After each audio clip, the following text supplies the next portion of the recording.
Welcome to our new show. This is a weekly wrap-up on metals, money, and markets. I'm Eric Birch, and I'm speaking with Mickey Fulp, mercenary geologist. Hello, Mickey. Hi, Eric. Good to talk to you.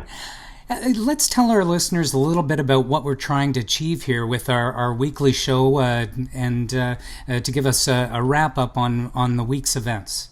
Well, we're going to focus here on metals, but in the context of what the metals did over the course of the week, we're going to have to bring in oil because it covers so much of the market and influences the market. Talk about currencies a bit because everything's priced in U.S. dollars. So as goes the dollar, often goes commodities and a negative correlation.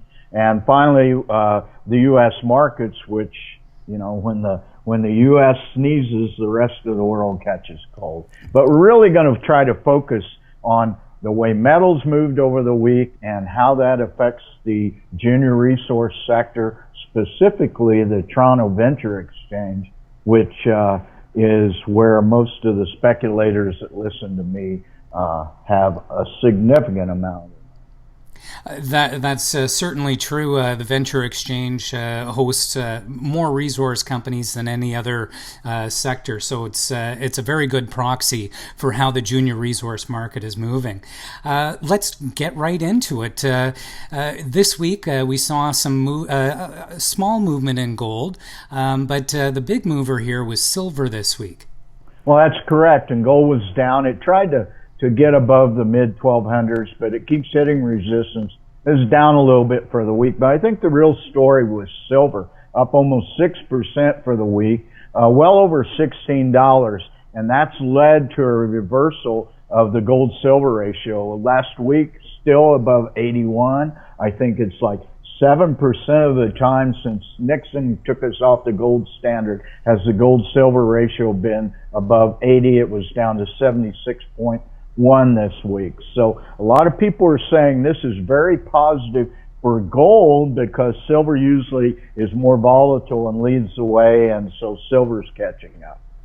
Certainly. And switching to a couple of other metals here, on the industrial side, we saw some nice movement in copper, certainly hanging well in above the $2 mark here.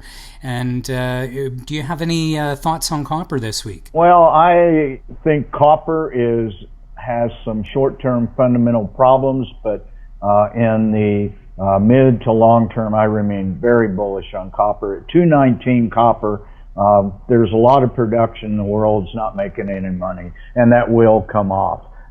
We talked a little bit in the introduction about oil. Oil was up about 70 cents over the week, closed at $40 and change. I think you know something about what's going on in the oil market. That's right, Mickey. This weekend, there's a meeting in Doha for oil producers, and the general consensus going into the weekend here is that they're going to curb production at January levels, which were all-time high global production numbers. And so we don't really see any supply cuts coming. Well, there's great divergence among analysts about oil production and when the oil price is going to recover. Here's what I can tell you. We had a 2 million barrel a day surplus at the end of last year. Now that's down to about 1.5 million barrels a day. You know, but basically because demand remains strong. So I think we're in for low oil prices for a while, but this certainly is encouraging to see oil above $40 again. Right. And on the currency side, the U.S. dollar was essentially flat here.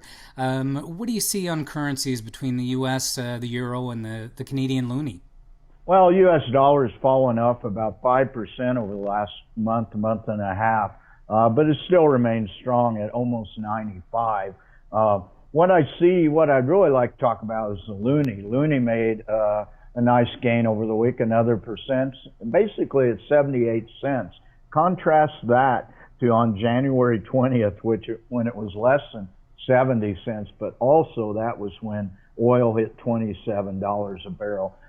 You Canadians, 50% of your export revenues come from oil. Your economy is very, very tied into the oil business. Yeah, we are certainly tied into the energy sector for sure. And just in closing here, I guess the story of the week, if we take a look at major indices in the US and the TSX Venture Exchange for our resource investors. Yeah, well, the Dow and the S&P 500 hit year-to-date highs yesterday. Now, they came off a bit today, but up over the week about 2%. So those people that thought we were in for a major correction of late January, early February, well, the U.S. markets have rallied. But the real story here is since January 20th, when the venture exchange hit all-time low of 466, the index that is, it's now at 634, up another 5% for the week, up 36% since January 20th, and it's gone straight up, Eric, and that's of concern because when markets go exponential like this, they need to take a break. So we're hoping that we like what's going on with the venture exchange, but we're hoping that maybe there's a little pause here. It doesn't go up too fast, too quick. It's been led by gold, but all stocks in all commodities are much stronger now. It seems like the investment appetite is beginning to return to the resource sector, and people are seeing value in these undervalued assets. Well, I hope so. You know, I'm like a dog with a bone right now, and I'm very happy, let's say, because for the first time in probably 6 months, I've actually sold stocks lately at nice profits. So we're all excited about that. Well, thanks for your insights this week, Mickey, and looking forward to catching up with you next Friday to see how next week's markets and metals unfold. Likewise, Eric, I'm excited about this show, and I hope our listeners will be too.